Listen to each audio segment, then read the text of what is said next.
Some people don't look depressed. They show up, they function, they smile when they need to, but something underneath is slowly going quiet.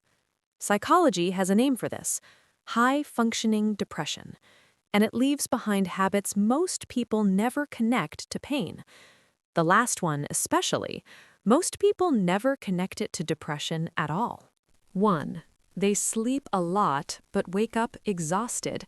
No matter how many hours they get, rest never feels like rest. They drag through mornings, they nap when they can, they still feel empty. This isn't laziness, it's what psychologists call psychomotor fatigue, when emotional suppression consumes the body's energy from the inside. It's not tiredness from doing too much, it's tiredness from feeling too much silently. 2. They go through the motions without feeling present. They do the tasks, they hold the conversations, they go through the day, but it feels like watching their own life through a window.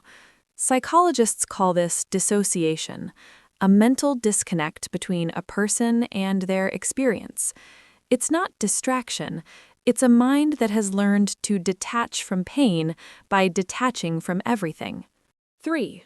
They lose interest quietly, without drama. The hobbies get dropped. The music stops. The things that once lit them up just don't anymore. And they can't always explain why. This is called anhedonia, the inability to feel pleasure from things that once brought joy. It's not boredom. It's one of depression's earliest and quietest signals. And this next one, number 4, is the one that looks nothing like depression from the outside, but inside, it's one of the loudest. 4. They get irritated by small things. A noise, a slow response, a minor inconvenience. Suddenly, they're flooded with frustration that feels bigger than the moment deserves. Psychologists link this to emotional dysregulation, when the internal threshold for distress is already maxed out. It's not a bad attitude, it's a system that has no buffer left. 5. They isolate, even from people they love. They cancel, they go quiet, they say they're fine and disappear. Not because they don't care, but because showing up feels impossible. This connects to social withdrawal, a documented symptom of depression where connection feels simultaneously needed and completely out of reach. It's not coldness, it's exhaustion wearing the mask of distance. 6. They make jokes about their own pain. Someone asks how they're doing, they say, "living the dream," with a laugh. They turn their worst moments into punchlines before anyone else can. Psychologists call this repressive coping, using humor as a shield against emotions that feel too heavy to actually say out loud. It's not a good sense of humor, it's a way of telling the truth without having to mean it. 7. They always say they're fine. Not because they are, but because explaining how they actually feel seems impossible, even to themselves. Where would they even start? This is called emotional masking, performing wellness to avoid burdening others, or to avoid confronting what's really there.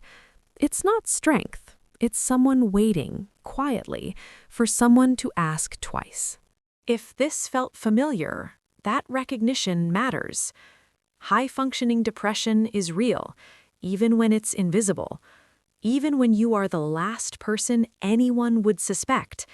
You don't need to be in crisis to deserve support. Feeling this way is not a flaw, it's a signal. I want to leave you with one question, not to answer out loud, just to sit with. When was the last time you felt genuinely like yourself? Not performing, not surviving, not fine. Actually, honestly, you. If that answer doesn't come easily, maybe that's worth paying attention to. Talk to someone you trust, or a professional if you can, or just let yourself acknowledge it. Sometimes the bravest thing you can do is stop pretending you're okay when you're not. If this video felt like it was speaking directly to you, you're not alone in that. If it helped, share it with someone who might need it.